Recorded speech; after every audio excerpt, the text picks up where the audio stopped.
ये मेरा ऑडिशन ले रहा है, ये ऑडिशन लेने लायक भी है कि नहीं है। के साथ काम करने के लिए आपका क्या प्रोसेस रहता है? उसका काम करने का ढंग जो है उसको समझना बहुत जरूरी होता है।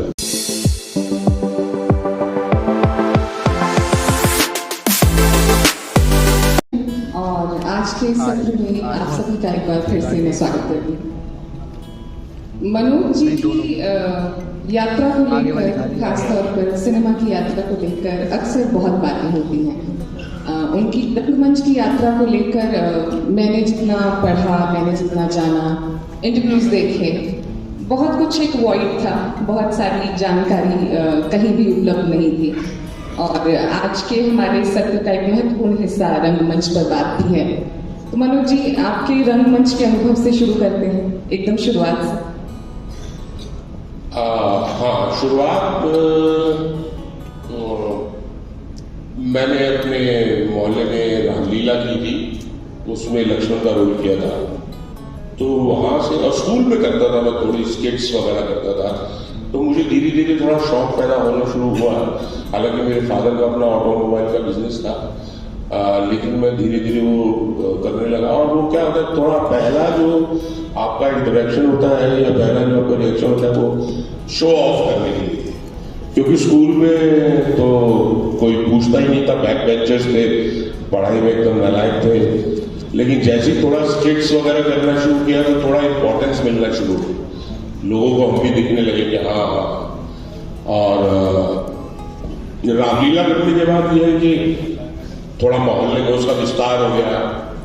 अब वो जैसे हम लोगों को जाना पड़ता था दूध लेने के लिए, डोल में तबेले थे उस टाइम पे, वो डब्बे टेट्रा पैक नहीं होते थे, तो हम लोग जा रहे थे गली से, तो ऊपर ही मोहल्ले में जो कोठियां होती हैं उनमें छज्जे पे 4-5 लड़कियां खड़ी, अरे देखो लक्ष्मण जा रहा है, लक्ष्मण जा रहा है। तो एकदम मैंने अपने दोस्त को कहा, मैंने कहा यार ये है काम, मतलब अगर टाटा बिरला जा रहा होता तो कोई नहीं पहचानता, कहा टाटा बिरला, एक्टर बनना है। अब वहां से जो है शुरुआत हुई, और शुरुआत मेरे ख्याल से सबकी ऐसी होती है कि बस अब तो कुछ है, ठीक है अपन हीरो बन जाएंगे। तो पता चला मंडी हाउस एक जगह है जहाँ नेशनल स्कूल ऑफ ड्रामा है, और वहां से ये बड़े बड़े एक्टर निकले हैं, नसीर साहब और पुरी साहब, तो वहां जाना चाहिए। तो एक शख्स थे जो जाते थे मंडी हाउस, मैंने उनको कहा कि भाई मुझे मंडी हाउस ले चलो, किसी से मिलवा दो। अरे छोड़ो तुम, अभी पहले रामलीला कर लो, मंडी हाउस में जाओ। फिर अगले साल फिर रामलीला करी तो फिर भी वो लेके नहीं गए, तो मैंने उनका पीछा करना शुरू किया। वहां लक्ष्मी नगर से बस चलती थी 310 नंबर, उसमें वो चढ़े, चुपके से मैं भी चढ़ गया, वो उतरे मंडी हाउस, मैं भी कर गया, उनके पीछे पीछे पीछे पीछे गया। तो रविंद्र भवन के पीछे एक जगह रिहर्सल हो गई, तो मैं भी घुस गया वहां पे। वहां पे डायरेक्टर थे शेखर वैष्णवी, जो नेशनल स्कूल ऑफ ड्रामा से थे, और अपना एक ग्रुप चलाते थे हस्ताक्षर। और वहां उन्होंने मुझे देखा, हाँ क्या करना चाहते हो? मैंने कहा सर मैं थिएटर करना चाहता हूँ। उन्होंने एक ही सवाल पूछा, टाइम पे आया करोगे? मैंने कहा हाँ टाइम पे आया करोगे। और उस दिन से वो मेरा सिलसिला शुरू हो गया। तो जब मेरे बोर्ड का जो 10th का रिजल्ट आया, तो वो देखने के लिए जाना पड़ता है 2-3 महीने की छुट्टियों के बाद, तो मैं देखने नहीं गया क्योंकि मेरे श्रीराम सेंटर में शोज चल रहे थे। तो मेरे कुछ दोस्त लोग पहुंचे हमारे गैराज में, मेरे फादर को कहा कि भाई वो मनोज आया थी रिजल्ट देखने के लिए। तो मेरे फादर ने, जैसा कि ऑब्वियस रिएक्शन है, कि 4-5 मोटी मोटी गालियां दी और बोला कि वो तो भाटगिरी कर रहा है, वहां पे कोई राम सेंटर है, उसको समझाओ, तो उसको पढ़ाई की कुछ नहीं पड़ी। तो खैर वो लोग आए और फिर उन्होंने बताया वहां से, तो वहां से बहुत जल्दी मेरा सिलसिला शुरू हो गया। फिर उसके बाद मैं रेगुलर थिएटर करने लगा, और घर से काफी विरोध हुआ, लेकिन ये कि बाद में फिर जब मेरे फादर प्लेस वगैरह देखने आने लगे, और फिर वो हम लोग एक सीरीज था, वो हम लोग सीरीज आना शुरू हुआ, तो उसमें जब टेलीविजन पे आना मैंने शुरू कर दिया, और फिर मेरे फादर के दोस्तों ने बोलना शुरू किया कि अरे भाई आपका बेटा तो अशोक कुमार जी के साथ एक्टिंग कर रहा है। अब वो फादर तो फैन थे अशोक कुमार और दिलीप कुमार साहब, तो मेरे फादर को लगता है वो ठीक ही कर रहा है। ठीक है बेटा ठीक है, कुछ करो, थोड़े पैसे वैसे चाहिए तो मांग लिया करो। तो वहां से थोड़ी सी गाड़ी स्मूथ हो गई। तो आपने ड्रामा स्कूल का जिक्र किया और बहुत से अभी भी ऐसे एस्पायरिंग एक्टर्स होंगे जो ड्रामा स्कूल जाना अफोर्ड नहीं कर सकते हैं। जब मैं कहती हूँ कि अफोर्ड नहीं कर सकते उसकी बहुत सारी वजह होती हैं, क्योंकि जैसा हम बात भी कर रहे थे सेशन से जस्ट पहले कि भारतीय जो मध्यम वर्ग है उसमें अभी भी एक्टिंग को एक ऐसे रिस्पेक्टेबल प्रोफेशन के तौर पर नहीं देखा जाता है। तो उन एस्पायरिंग एक्टर्स के लिए, चूंकि आपने ड्रामा स्कूल से तालीम नहीं ली, तो आज के समय में क्या किसी रंगमंच के समूह से जुड़कर या सिर्फ अपने आप को घर में ही मांझ कर, पढ़ कर, लिख कर खुद को अभिनेता या अभिनेत्री के तौर पर मांझ पाना संभव है? देखिए, मेरा तो एडमिशन एक बार मैंने अप्लाई किया था, मेरा एडमिशन ही नहीं हुआ। तो फिर उसके बाद मैंने तो यही रास्ता चुना कि मैं थिएटर करूँ और थिएटर करके अपनी ट्रेनिंग हासिल करूँ। मेरा कहना यह है कि अभी समय बदल गया है। जैसे मेरे अपने खुद के बच्चे जब बड़े हुए और उन्होंने स्कूलिंग के बाद कहा कि हम इस प्रोफेशन में आना चाहते हैं, तो मैंने उनको यही सलाह दी कि अगर तुमने मन बना लिया है कि तुम्हें यही करना है तो प्लीज इसके लिए आपको पढ़ाई करनी जरूरी है। ठीक है कि आप प्रैक्टिकल थिएटर करके थोड़ा बहुत पढ़ के आप सीख सकते हैं, बस ट्रेनिंग का लेकिन बहुत महत्व है। और फिर उन लोगों ने ढूंढा और बड़ौदा में एमएस यूनिवर्सिटी है, वहाँ पे फैकल्टी ऑफ परफॉर्मिंग आर्ट्स है, जहाँ पे 3 साल वो लोग ग्रेजुएशन की डिग्री देते हैं इन ड्रामा। तो वहाँ उन्होंने एडमिशन लिया। तो मैं यही कहना चाहूँगा कि अगर जो करना चाहते हैं और पूरे मन से उन्होंने बना लिया है, तो मुझे लगता है कि उसके लिए ट्रेनिंग बहुत जरूरी है आज के समय। बाकी आप कर सकते हैं शौकिया तौर पे, आप थिएटर ग्रुप ज्वाइन कर सकते हैं, वहां से भी आप सीखते ही हैं, कर करके भी सीखते ही हैं। लेकिन अगर कहा जाए तो आप पढ़ाई का बहुत महत्व है। लोगों को लगता है कि जैसे पहले होता था, जो सोचते थे कि भाई अरे तुम तो गोरे हो, लंबे हो, हीरो में भी बन जाते हैं, या लड़की है तुम तो सुंदर दिखते हो, I don't you try acting. अभी वो टाइम नहीं है। अभी एक्टिंग है या थिएटर एज ए क्राफ्ट, लोगों को समझ में आ गया कि ये क्राफ्ट है। इसके लिए भी जैसे डॉक्टर एमबीबीएस की ट्रेनिंग लेते हैं 5 साल 7 साल, उसके बाद अप्रेंटिसशिप करते हैं, फिर कहीं जाके अपनी प्रैक्टिस करना शुरू करते हैं, 8-10 साल लगाते हैं। इसी तरह से इंजीनियर है, इसी तरह से बाकी कारपेंटर भी है, वो भी ट्रेनिंग लेता है, तब जाके कहीं वो प्रोफेशनली काम कर पाता है। तो एक्टिंग है, डायरेक्शन है या इस फील्ड में आना है, तो मुझे लगता है कि ट्रेनिंग बहुत जरूरी है। आपने थिएटर के साथ साथ टीवी करना शुरू कर दिया था और उसके तकरीबन 6-7 साल बाद आप बम्बई शिफ्ट हुए।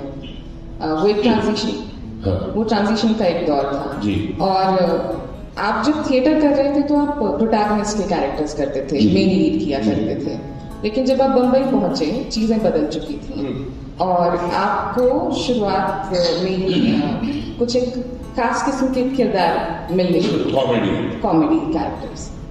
वो ट्रांजिशन आपके लिए कैसा था कि आप थिएटर से आ रहे हैं, आपने लीड कैरेक्टर्स किए हैं, आप सडनली सिनेमा में आते हैं या बॉम्बे के टीवी में आ रहे हैं, तो आपको एक स्पेसिफिक खास किस्म का कैरेक्टर मिलता है। How was that for you? देखिए, टू बी ऑनेस्ट, पहले तो कुछ साल कोई पता ही नहीं चला, क्योंकि सबसे पहले था सर्वाइवल का सवाल। बंबई जैसे महंगे शहर में आप पहुंच गए तो घर का किराया भी देना है, और जब मैं गया था तो मेरी शादी हो चुकी थी, मेरे 2 बच्चे थे। तो लोग तो मेरे को कई बार ऐसा भी बोलते थे कि मतलब मेरे जो चाचा ताऊ वगैरह है कि भाई ये देखो इसकी शादी हो गई है, इसके 2 बच्चे हो गए हैं, ये खुद 110 किलो का हो गया है, अब ये जो है बॉम्बे हीरो बनने जा रहा है, तो इसके ऊपर किसी ने कुछ करवा दिया है या कुछ हो गया है। सो शुरू के अंदर तो मैं बताऊं कि सर्वाइवल जो, और अच्छे काम मिले, क्योंकि उस टाइम पे क्या होता कि टीवी का एकदम बूम आया। बहुत बड़े बड़े डायरेक्टर, जैसे कि मैंने बताया आपको, सिप्पी साहब बुनियाद बना रहे हैं या कुंदन शाह जो है ये जो जिंदगी बना रहे हैं, तो टेलीविजन पे बहुत अच्छे रोल्स, बहुत अच्छा काम, और वो वीकली होता था उस टाइम पे। तो कुछ साल तो आप उसी में अपने आप को सेट करने में लग जाते हैं कि नहीं घर बन जाए हो जाओगा। हाँ, जो सवाल आपने पूछा कि उसके बाद तो थोड़ा सा, क्योंकि as an actor, as a कलाकार आपको लगता है कि आप वैरायटी ऑफ रोल्स कर सकते हैं, लेकिन क्योंकि बंबई में एक जनरली क्या है, आपकी एक इमेज बन जाती है कि चलो भाई गोलू गोलू है, हैप्पी गो लकी टाइप के है, तो इनको मतलब कॉमेडी और फन लविंग कैरेक्टर्स पे ही डालो, कोई रिस्क नहीं लेता, कोई रिस्क नहीं लेता, क्योंकि सबको है कि चलो बना बनाया मिल जाए, कौन मिले। वो थोड़ा सा फ्रस्ट्रेटिंग था, लेकिन ये हुआ कि जल्दी ही मैंने रियलाइज किया, ये इसमें मैं कहना चाहूंगा कि नसीरुद्दीन शाह साहब जो है, उनसे एक दिन मैं उनके साथ मैंने फिल्म की थी बीइंग साइलेंस, उसकी पार्टी थी, तो उस पार्टी में जो है उन्होंने मुझसे पूछा कि भाई सब ठीक चल रहा है? मैंने कहा हाँ सर सब ठीक चल रहा है, पैसे वैसे कमा रहा हूँ, घर और बढ़िया से चल रहा है, गाड़ियां वाड़ियां भी खरीदनी है, लेकिन मन में शांति नहीं है, मन में वो जो मजा है वो नहीं है, क्योंकि कुछ एक तरह से रोल मिलते हैं, कुछ नया कुछ करने को नहीं मिलता है। तो उन्होंने छुपते ही उससे कहा कि तुम थिएटर करो। अनुभव जी और आपकी दूसरी पारी एक साथ शुरू हुई। हाँ। तो मैं ये जानना चाहती हूँ कि अब ये जो दूसरी पारी है सिनेमा की आपकी, इस वक्त जिस तरह के रोल्स आ रहे हैं, मतलब जो आ चुके हैं वो हमने देखे, लोगों ने सराहे भी, उसके लिए आपको अवार्ड भी मिला। अब जिस तरह की फिल्में आप कर रहे हैं उनमें क्या फर्क पाते हैं, खुद में एक एक्टर के तौर पर क्या फर्क पाते हैं जो इसे पहली पारी में कर रहे हैं? एक तो जो कहना चाहिए कि सिर्फ कॉमेडी नहीं रह गया है, लोग ये कहने लग गए हैं ये मुल्क के बाद कि सर जब स्क्रीन पे आपको रोते हुए देखते हैं लोग तो कमाल, मतलब आंसू निकल जाते। सो अब ये एक लोगों का नजरिया बदल गया है कि ये सिर्फ कॉमेडी कर सकते हैं, तो एक ऑलराउंड कैरेक्टर करने का, जैसे अभी फिल्म आई थी भोनी कपूर साहब की मिली, उसमें फादर का कैरेक्टर, अब वो एक फुल लेंथ कैरेक्टर है जिसमें एक एक्टर को बहुत कुछ खेलने का मौका मिलता है।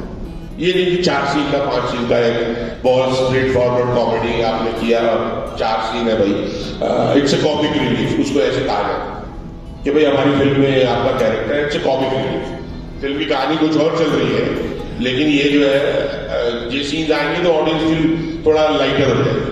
अब ये है कि आपको एक फुल राउंडेड कैरेक्टर है जो फनी भी है, जो इमोशनल भी है, बेटी का बाप भी है, और एक कंप्लीट उसकी जर्नी है जिसको करने के अंदर एज एन एक्टर आपको सेटिस्फेक्शन मिलती है।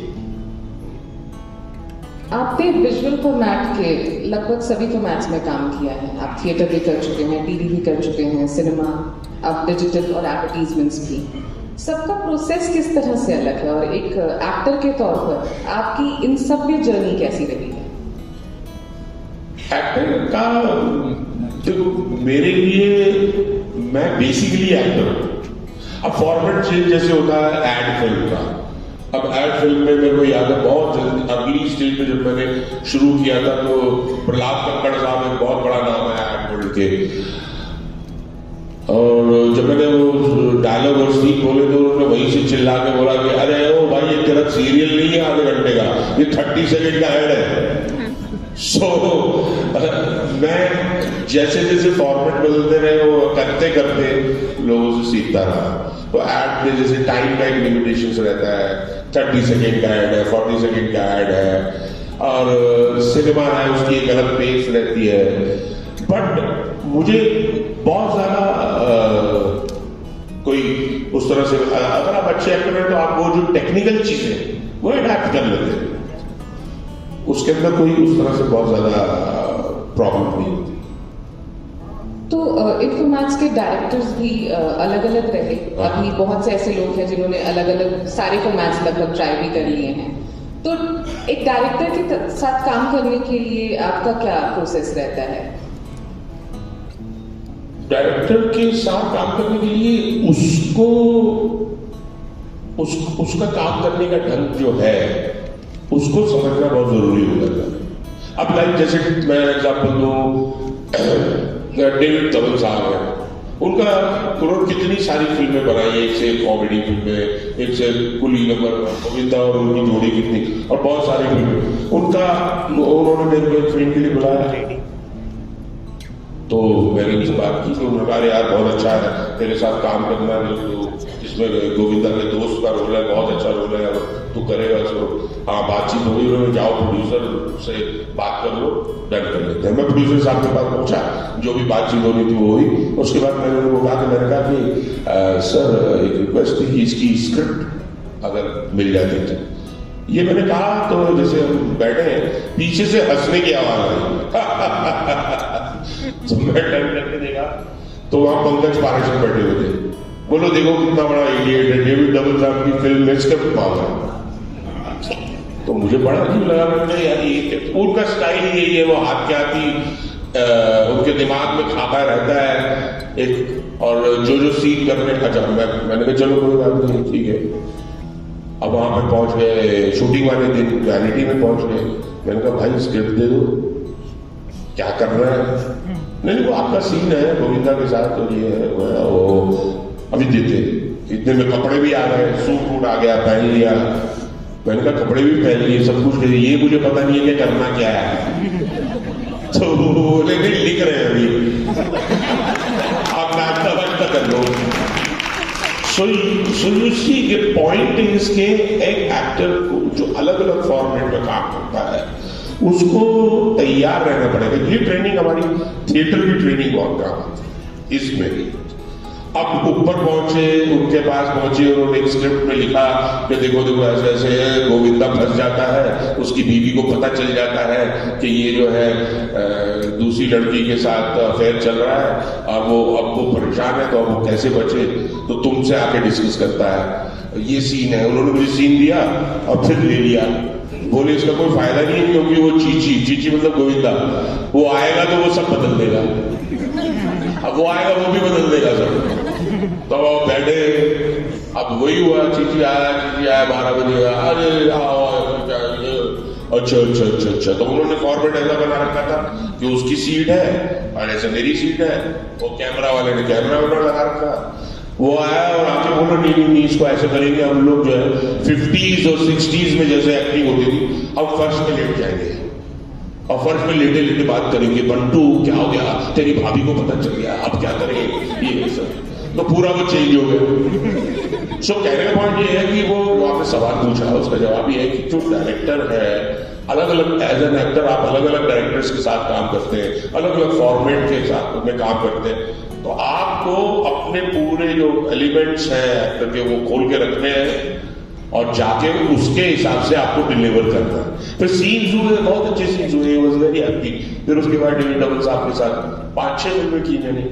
उनकी अपने बेटे की फिल्म, वरुण धवन की फिल्म मैं तेरा हीरो, उसमें मैंने उसके फादर का रोल किया, क्योंकि एक वो बन जाता है। अब बहुत सारे डायरेक्टर्स ऐसे हैं जो 2 महीना पहले अब ज्यादा होने लग गया है। अच्छी बात है, ये बाउंड स्क्रिप्ट आएगी आपके पास, फिर आपको टाइम दिया जाएगा पढ़ने का, फिर उसके बाद शूटिंग पे जाने से पहले रिहर्सल्स होंगी, वर्कशॉप्स होंगी, तो आपको पूरा टाइम मिलता है और बहुत डिटेलिंग में काम होगा।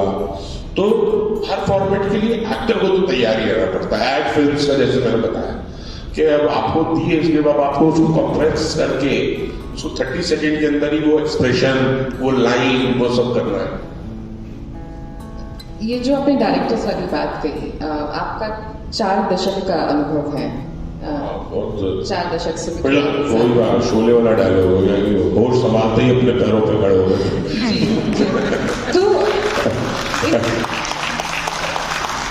इन 4 दशकों में आपने डायरेक्टर्स की भी, फिल्म मेकर्स की भी अलग अलग पीढ़ियों के साथ काम किया। अगर हम देखें तो 3 से 4 पीढ़ियां इस बीच डायरेक्टर्स की भी आ गई फिल्म मेकिंग में।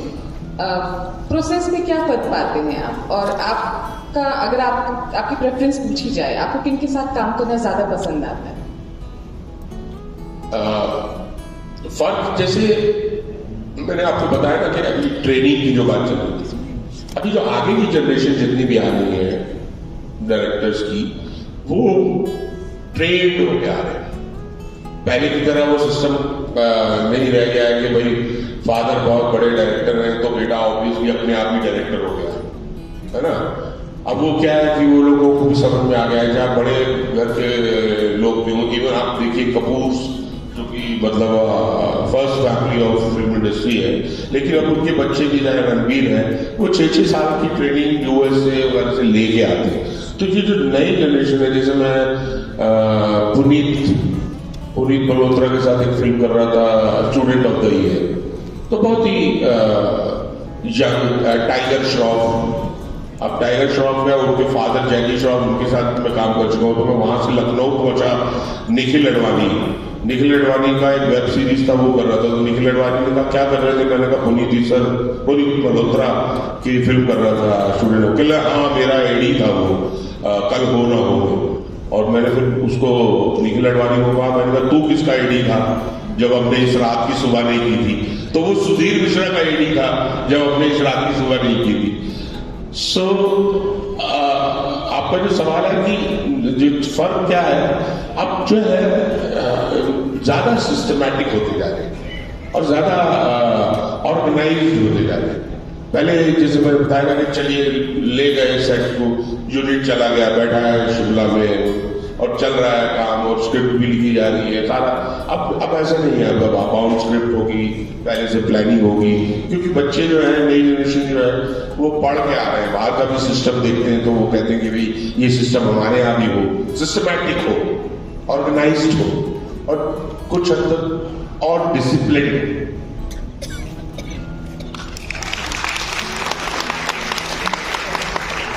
अभी आपने थोड़ी देर पहले जिक्र किया था कि बीइंग साइरस के बाद नसीर साहब के साथ थिएटर में आपकी दोबारा वापसी हुई। 80 में थिएटर करना और 2010 में थिएटर करना, क्या कुछ बदल चुका था इस बीच?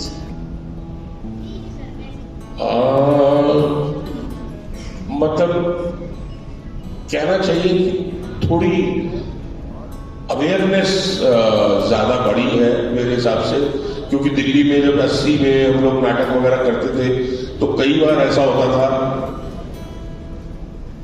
कि हम लोग 11 लोग स्टेज पे हैं एक्टर और देखने वाले 5 लोग हैं। तो कई बार लगता था कि यार, क्योंकि उतने अवेयरनेस थिएटर दे, लेकिन इतने सालों में थिएटर के बारे में अवेयरनेस बढ़ी है और ऑडियंस बड़ी है और लोग आते हैं देखने के लिए। तो जो अब मैं जैसे मॉडलिंग के साथ करता हूँ, नसीर साहब के साथ प्ले करता हूँ, तो मैं देखता हूँ कि काफी जगहों पे, अलग अलग शहरों में और अलग अलग जगहों पे काफी लोग अवेयर हैं, थिएटर देखते हैं, जानते हैं, और अच्छी ऑडियंस है जो थिएटर देखना चाहती है।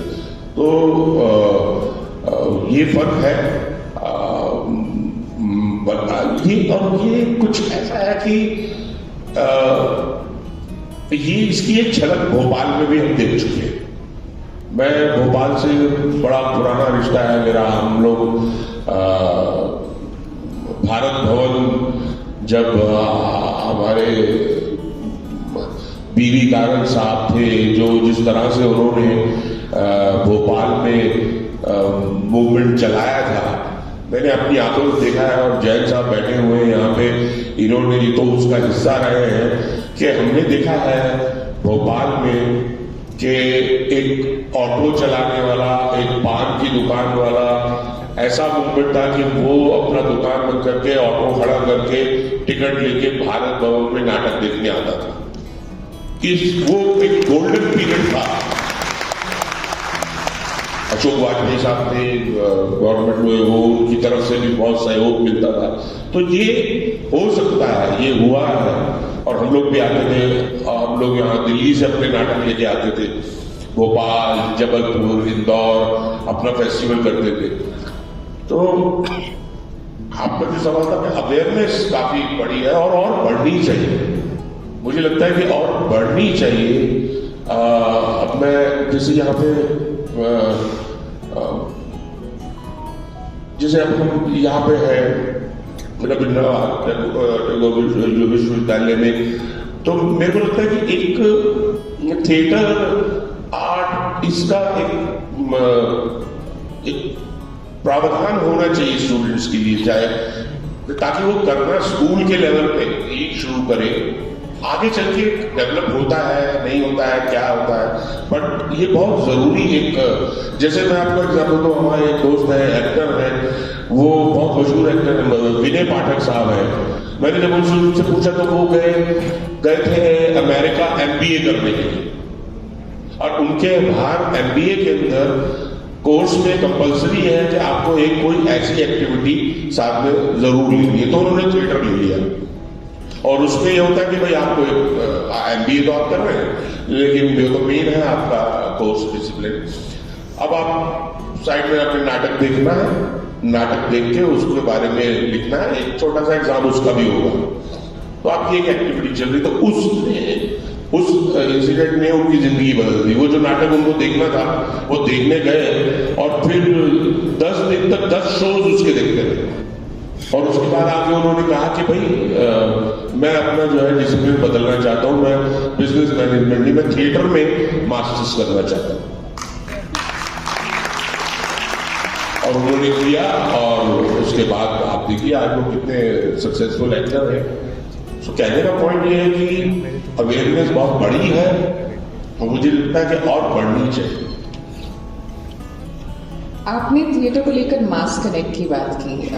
अभी चीजें जिस तरह से बदली हैं, सिनेमा मास का माध्यम है। आप किसी भी सोशल या इकोनॉमिक तबके से आते हो, आप किसी न किसी तरह से सिनेमा देख सकते हैं, चाहे उसे टीवी पर देखें, चाहे यूट्यूब चैनल पर देखें, चाहे थिएटर में जाकर देखें। जहाँ तक कि थिएटर की बात है, थिएटर अभी ऑडिटोरियम्स या आपके मंच तक सीमित है। स्ट्रीट थिएटर मैं ये नहीं कहूँगी कि बिल्कुल नहीं होता है, लेकिन शायद जिस तरह से एक वक्त पर हुआ करता था उस तरह से नहीं होता है। और जो मंच पर नाटक हो रहे हैं, थिएटर हो रहा है, उसको देखने मास नहीं जा पाती। तो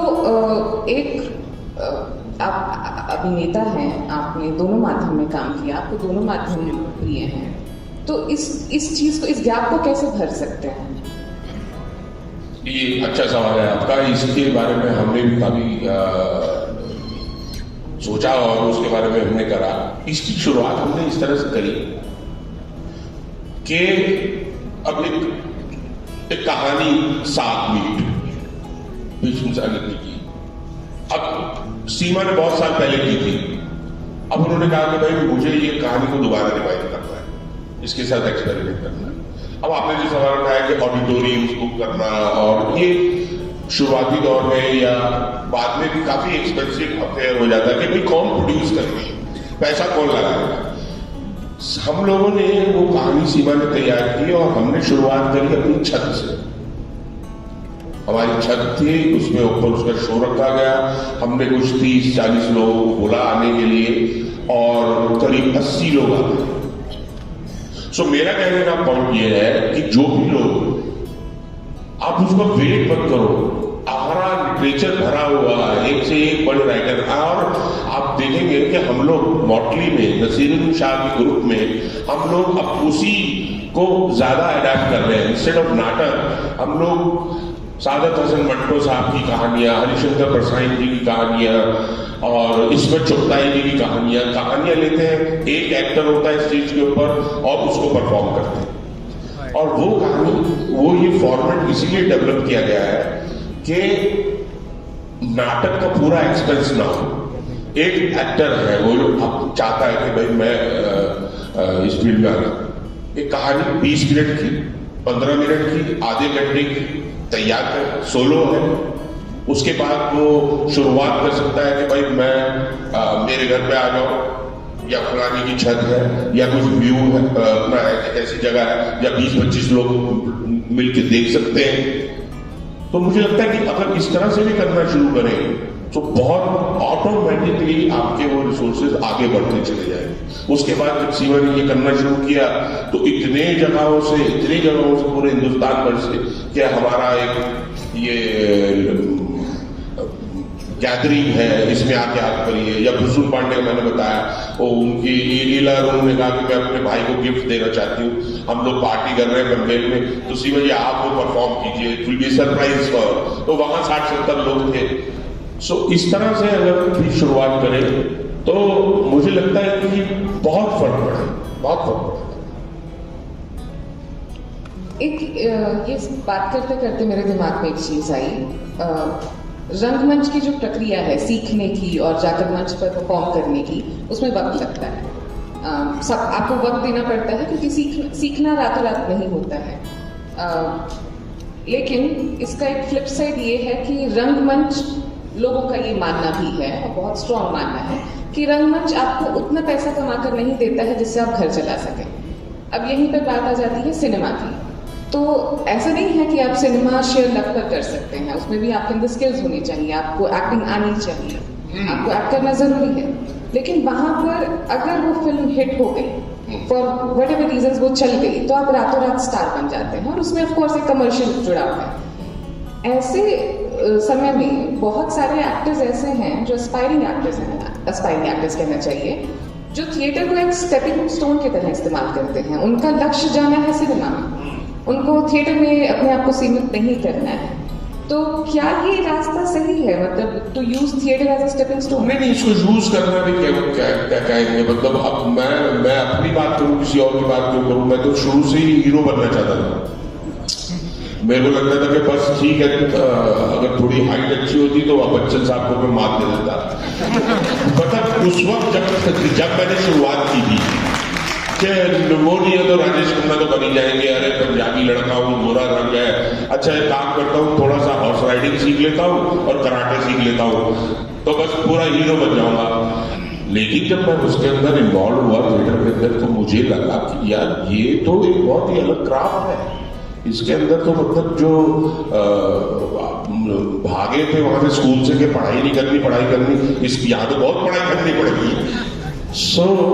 कहने का मतलब ये कि अब मैं शुरू से ही चाहता था कि मैं सिनेमा में जाऊं, पर्दे पे आऊं, दिखूं। मैंने थिएटर किया और उसके बाद मैं बॉम्बे गया, क्योंकि वहां पे मीडिया में ज्यादा काम होता है। तो उसमें कोई बुराई नहीं है। एक एक्टर है या एक डायरेक्टर है, वो एक माध्यम में उससे ट्रेंड हुआ है और उसके बाद जो है वो अपने दूसरे माध्यम में काम करना चाहता है। तो आई डोंट थिंक कि इसके अंदर कोई बुराई। और बात की वो बात सही है कि थिएटर अभी तक भी मतलब ये है कि बहुत कम लोग ऐसे हैं, बहुत ही कम होंगे जो कि सिर्फ थिएटर से अपना सरवाइव कर रहे हैं। बहुत कम है कुछ लोग ऐसे जो प्लेस करते हैं, प्लस उनको फिर और काम करने पड़ते हैं, जैसे वर्कशॉप्स लेना है, सेमिनार्स करने हैं, इस तरह से इन्वॉल्व है। बट अगर कोई एक्टर, डायरेक्टर, राइटर थिएटर से शुरुआत करता है और उसके बाद वो माध्यम उसको दूसरे माध्यम में, सिनेमा में, टेलीविजन में, कहीं पे भी लिखने का, एक्ट करने का मौका मिलता है और वो करना चाहता है, तो कोई बुराई नहीं, करना चाहिए। और पैसे कमाने की कोई बुराई नहीं, पैसा कमाना, फेम कमाना मतलब अच्छी बात है ये। और आज तक मतलब जो लोग हैं, जैसे मैं थैंक्स टू नसीर साहब, मैं अब रेगुलर थिएटर करता हूँ उनके साथ। हमारा अपना ग्रुप भी है जो हमारा फैमिली का है, गोपाल प्रोडक्शंस, उसके साथ भी हम प्लेस करते रहते हैं, वो भी करते रहते हैं। हमें ये रियलाइज हुआ कि नहीं, ये करते रहना साथ में बहुत जरूरी है एज एन एक्टर। तो अभी सीमा जी तो एक्टिंग के साथ साथ राइटर और डायरेक्टर भी उनका डेब्यू हो चुका है। अवार्ड्स मिले भी रिसेंटली, स्क्रीन राइटर्स एसोसिएशन में भी उनको, फिल्म फेयर भी मिला उनको। तो उन्होंने एक भूमिका से दूसरी भूमिका में भी खुद को मतलब वो लेकर आए। आप एक्टर के बियॉन्ड खुद को एक्सप्लोर करने वाले हैं? नहीं, वो मेरे बस की बात नहीं है। वो सीमा जी है, वो बहुत मल्टीटास्किंग है। वो मतलब साथ में स्क्रिप्ट भी लिख सकती हैं और साथ में कटहल की सब्जी भी बना सकती हैं और पूरियां भी कर सकती हैं। वो मुझे लगता है कि ये जो आप लोग हैं जो जेंडर, वो मल्टीटास्किंग और उसमें मैं तो सिर्फ एक्टिंग तक ही अपने आप को सीमित रखना चाहता हूँ। मैं चाहता हूँ कि मैं उसी में जितना इम्प्रूव कर सकूं। और मैंने कुछ साल पहले का आपका एक आर्टिकल पढ़ा जिसमें आपने कहा था कि अब तक का मेरा सर्वश्रेष्ठ कॉमिक कैरेक्टर मैंने नहीं किया है। वो तो ऐसा है कि एक्टर को लगता ही है, हमेशा ही लगता है कि अभी तक का बेस्ट नहीं दिया है, अभी बेस्ट देना बाकी है। सो प्रोसेस है, देखते हैं। नहीं, क्योंकि दूसरी पारी की बात हो रही है ना, तो दूसरी पारी में तो पोजीशनिंग बदल चुकी है। हाँ, वो ये जरूर है कि भाई अब जैसे कि फिल्में बनती हैं, अब आउट एंड आउट कॉमेडी, उसके अंदर अगर उस तरह से कोई स्क्रिप्ट आती है तो डेफिनेटली मतलब मेरे लिए बहुत खुशी की बात होगी। इंस्टेड ऑफ जो कि मैं पहले करता रहा हूँ, भाई एक 4 सीन है या 6 सीन है आपके फिल्म के अंदर। हालांकि मैंने जो फिल्में भी की हैं वो भी काफी इम्पोर्टेंट बड़ी फिल्में थी और इम्पोर्टेंट कैरेक्टर्स किए, बट यस ऑफ कोर्स अगर कॉमेडी में अगर कोई ऐसी कोई जो out and out comedy script है जिसके अंदर आप लीड रोल कर रहे हैं या 2 लोग हैं और फनी फिल्म है तो व्हाई नॉट। कॉमेडी को अगर एक किनारे में रख दूं तो आपका फेवरेट जॉनर क्या है? जॉनर उस तरह से कहना मुश्किल है, लेकिन हाँ ये जरूर है कि एज एन एक्टर आपको मजा उसमें आता है जो कॉम्प्लेक्स कैरेक्टर्स होते हैं। बहुत ब्लैक एंड व्हाइट कि भाई ये डार्क है, ये बहुत अच्छा है। एज एन एक्टर चैलेंजिंग वो होता है बहुत जो कॉम्प्लेक्स हो। जैसे आर्टिकल 15 के अंदर भी आप अगर देखेंगे तो वो जो ब्रह्मदत्त है वो नेगेटिव नहीं है, वो उसका काम भी वही है, वो उसको लगता नहीं कि मैं कुछ गलत कर रहा हूँ। सो उस तरह का जो कॉम्प्लेक्स कैरेक्टर होता है, ऐसे कैरेक्टर्स वो करने में बहुत मजा आता है या वो चैलेंजिंग ज्यादा होते हैं। तो हम दोनों की कैरेक्टर्स की बात कर लेते हैं, मुल्क की भी और आर्टिकल 15 की भी। इन किरदारों के लिए किसी खास तरह की तैयारी आपको करनी पड़ी? खास तैयारी तो ये होता है कि जैसे मुल्क की बात करें तो मुल्क में जैसे मैं दरियागंज में ही पला बड़ा हूँ, वहीं हमारे फादर का गैराज था, वहीं बचपन गुजरा है और मेरे जितने दोस्त थे वो पास में जामा मस्जिद, मुनीर आरिफ, फैसान, हन्नान, ये सब लोग मेरे दोस्त थे। मुझे याद है कि हम लोग जामा मस्जिद की उस दिनों मीनार के ऊपर जाने की परमिशन होती थी, कुछ 20 पैसे का या 25 पैसे का टिकट होता था, तो हम उस मीनार पर चढ़ जाते थे और घंटों बैठ के वो कागज के रॉकेट बना के फेंकते थे। सो कहीं ना कहीं एज एन एक्टर जब आपकी जो मेमोरी के अंदर वो जो माहौल होता है सो और जो आपने जिया होता है, क्योंकि वो मुल्क जो पूरी स्क्रिप्ट है वो उसी के बारे में है कि भाई हम एज ए ह्यूमन बीइंग एक दूसरे के साथ रह रहे हैं, जी रहे हैं। सडनली मतलब एक कुछ ऐसा वाक्य हो गया और सब अगेंस्ट हो गए, जबकि 40-40 साल से एक दूसरे को जानते हैं, तो हमें कभी कोई फर्क ही नजर नहीं है। सो और दूसरा स्क्रिप्ट होती है, राइटर लिखता है, डायरेक्टर है, डायरेक्टर का विजन होता है, फिर आप भी उस तरह से रिसर्च करते हैं कि ये एक आदमी ऐसा है, इस छोटा भाई है, छोटा ही रह गया है कि नहीं। जब भी कोई डिसीजन लेना होता है तो वो बोलते हैं कि बड़े भाई लेंगे, बड़े भाई करेंगे। अब इस आदमी ने जिसने कभी आज तक एक कोई काम किया नहीं, बड़े भाई के ऊपर इंडिपेंडेंट है, ऐसे लोगों को भी आप बहुत जानते हैं। कुछ लोग होते हैं जो मोहल्ले के इलाके के बाकी लोगों के सब काम, अरे सुन वहां जा रहा है वो ले रहा, अपना कुछ नहीं जा रहा जिंदगी के अंदर। सो कहने का मतलब यह है कि तैयारी में बहुत सारे आपकी इमोशनल मेमोरी में होते हैं, बहुत सारे कैरेक्टर्स होते हैं, स्क्रिप्ट भी होती है आपके पास, तो उस तरह से तैयारी करते हैं आप। अब आप जब पुलिस इंस्पेक्टर का रोल करते हैं आर्टिकल 15 में, तो फिर आप अपना याद करते हैं कब तक आपको पुलिस थाने जाना पड़ा था, है ना। फिर लोग और फिर आप विजिट भी करते हैं, रिसर्च भी करते हैं और जाके यूपी के छोटे से टाउन के पुलिस स्टेशन में जाके भी बैठते हैं 2-4 घंटे, 2-4 दिन देखे माहौल, कहीं अंदर जज्ब हो, कहीं अंदर वो जाए वो चीजें और कुछ कैरेक्टर्स मिले, तो यही सब रिसर्च का प्रोसेस रहता है। बाकी डायरेक्टर होते हैं, राइटर होते हैं, हेल्प करते हैं, और जो भी एक एक्टर परफॉर्मेंस करता है उसके पीछे सिर्फ मैं ये कहना चाहता हूँ कि सिर्फ एक्टर का ही काम नहीं होता है, बहुत बड़ी टीम होती है जो पूरी उसको सपोर्ट करती है। क्रेडिट पूरा एक्टर ले जाता है क्योंकि वो स्क्रीन पे दिखता है, नहीं तो आपका आर्ट डिजाइन से लेके सेट बनाने वाले से लेके कॉस्ट्यूम वाले आपको बेस्ट कॉस्ट्यूम देना चाहते हैं उस कैरेक्टर के नजदीक, उस पीरियड के नजदीक, मेकअप वाले आपका उस तरह से पूरी तैयारी आपकी हेल्प करते हैं कि इस कैरेक्टर के इस तरह के बाल होंगे, इस तरह का होगा। जो शूट कर रहे हैं डीओपी, वो उस तरह से एंगल लगाते हैं कि ये इस तरह का कैरेक्टर है, ये इस तरह से बोल रहा है, तो इसको इस तरह से शूट करें। तो एक अच्छी परफॉर्मेंस के पीछे मेरा मानना यह है कि बहुत बड़ी टीम का हाथ होता है, तभी जाके कोई अच्छा फिल्म या एक नाटक या एक अच्छी परफॉर्मेंस निकल के आती है। तो हमारे पास चिट्ठी आ चुकी है कि आखिरी 10 मिनट बचे हैं और दर्शकों से भी सवाल लिए जाएंगे। उससे पहले जिसमें आपसे एक छोटा सा आप इसका संक्षेप में जवाब देने की कोशिश कीजिएगा। रंगमंच और सिनेमा में से आपको किसी एक को चुनना पड़े तो किसे चुनेंगे? ऐसी मजबूरी आ जाए तो फिर क्या करेंगे, रंगमंच को ही चुनेंगे। लेकिन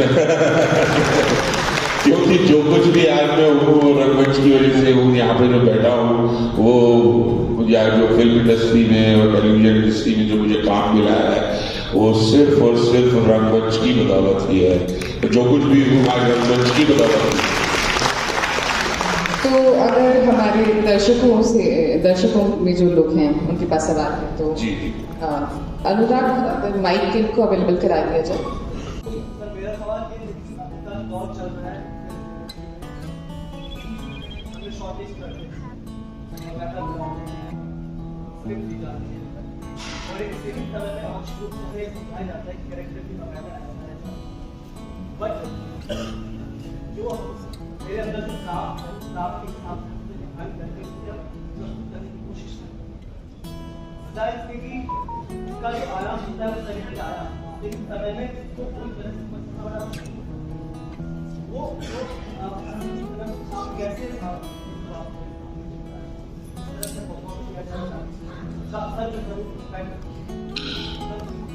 हाँ, मतलब जितना मैं आपका सवाल को समझ पाया हूँ कि वो जो समय जितना कम मिलता है, तो वो बिल्कुल जो आपकी बात है बिल्कुल दुरुस्त है। और इसीलिए कई जो ऐसे एक्टर्स हैं वो ये बोल देते हैं कि भाई ऑडिशन के लिए आप मुझे स्क्रिप्ट दीजिए और 2 दिन बाद मैं इसका ऑडिशन दूंगा, 2 दिन मुझे लगेंगे। लेकिन आप जो बात कर रहे हो वो बिल्कुल सही है, लेकिन कई बार क्या होता है कि ऐसा कर पाना बहुत मुश्किल होता है प्रैक्टिकली। सो उस वक्त जो है, जैसे कि मैंने बताया कि बहुत सारे जो डायरेक्टर्स भी ऐसे हैं जो कि ऑन द स्पॉट इम्प्रोवाइज करते हैं। तो मुझे लगता है कि आपको भी अपनी फैकल्टीज को इतना ट्रेंड करना पड़ेगा एज एन एक्टर कि आप उस शॉर्ट टाइम के अंदर जो अपना क्विक बेस्ट एक शेप देके उसको कर सकते हैं। और साथ में ये बात जरूर कहें और ये बात जरूर वहां डालें कि भाई मैं ये ऑडिशन दे रहा हूँ, ये मैं कर रहा हूँ, ये इतने टाइम में तैयार किया गया है ना, और ये इतने टाइम में इतना ही हो सकता है। लेकिन अगर मुझे इस स्क्रिप्ट पे, इस सीन पे काम करने के लिए अगर मुझे 1 हफ्ता मिले या 4 दिन मिले तो मैं इससे कहीं ज्यादा बेहतर रिजल्ट दे सकता हूं। क्योंकि जो बात आपने कही है वो बहुत सही है। ओके सर, पर उस वक्त ये चीज़ कह पाना, क्योंकि आजकल जो कास्टिंग एजेंडा चला है कि वैसे कास्टिंग डायरेक्टर्स होते हैं जो खुद अपने आप को एक्टर मतलब बनने के लिए वहाँ पे रहते हैं, तो वो हमें उस तरह से गाइड नहीं करते हैं। और चूंकि उनसे ये बात कह पाना बड़ा मुश्किल होता है कि भाई ये मेरा इतना समय का है, क्योंकि मैं इतने समय में ये किया हूँ तो मैं इसे बेहतर कर सकता हूँ, क्योंकि हमारा अप्रोच डायरेक्टर तक नहीं होता है, उन लेखक तक नहीं होता है, उस कास्टिंग डायरेक्टर तक सीमित रहता है। तो नहीं यार, वो तो अभी क्या है, ये तो परेशानी है ही है, क्योंकि ये अभी बहुत बड़ा रैकेट बन गया कास्टिंग डायरेक्टर्स का कि जहाँ पे आप जो कर रहा है, अब कई बार ऐसा भी लगता है कि ये मेरा ऑडिशन ले रहा है, ये ऑडिशन लेने लायक भी है कि नहीं है, is he qualified enough to take my audition. कई बार ऐसे लोगों के साथ भी हम लोगों को ऑडिशन देना पड़ता है, वो पहुंच गया उस जगह पे, आपको पता है इसको कुछ नहीं मालूम है, बट ये सिस्टम है, इस सिस्टम से, इसी सिस्टम में रह के आपको रास्ता निकालना पड़ेगा। वो है ना कि वो अपने जानवर को लेके जा रहा था तो उसमें वो प्यास लगी उसके घोड़े को, तो वो एक गांव में क्या रहट चलता है ना, रहट में पानी निकल रहा था तो उसने जाके कहा पानी पिला दो, उसने कहा भाई पिला दो। अब वो जो घोड़ा है जब भी उसके पास जाता था तो रहट का जो आवाज होती है गड़ गड़ गड़ गड़ गड़, घोड़ा पीछे आ जाता था। अब जब वापस जाए फिर जब जाए तो गड़गड़ गड़गड़ घोड़ा छक जाए। तो उसने कहा भाई घोड़े वाले ने कि यार सुनो इस रहट को बंद कर दो ताकि मेरा घोड़ा आराम से पानी पी ले। तो उसने जवाब दिया कि बेटा अगर ये रहट बंद हो जाएगा तो पानी निकलना भी बंद हो जाएगा। अगर पानी पीना है तो इसके चलते ही पीना पड़ेगा। तो कई बार हमारे सिस्टम में कुछ चीजें ऐसी है जिनका कुछ नहीं करते, उन्हीं के बीच में अपना रास्ता निकालते। आप उसी टाइम उस शॉर्ट पीरियड में इतना अच्छा करें कि आप इंडिस्पेंसिबल हो जाए। आपका जब ऑडिशन देखे कोई भी तो बोले ये कौन। और मेरा अपना एक्सपीरियंस ये है कि जब भी आप कहीं ऑडिशन देते हैं वो जरूरी नहीं है कि वो उसी वक्त उसी काम के लिए आपके देखा जाए। मेरे साथ कई बार ऐसा हुआ कि मैंने ऑडिशन दिया किसी और प्रोडक्ट के लिए, अब उसके 2 साल बाद मेरे पास एक ऑफर आया, उस डायरेक्टर ने उस ऑफिस में वो वाला ऑडिशन मेरा देखा कि आपके कुछ ऑडिशन मैं देख रहा था उस ऑफिस में, तो मेरे को आपका दिखा तो मुझे लगा यही तो मुझे चाहिए, इसलिए मैंने आपको अप्रोच किया। सो जब भी आप दें अपनी तरफ से फुल 100% दें अपना, और उसी में से निकलेगा रास्ता। मेरा तो ये एक्सपीरियंस।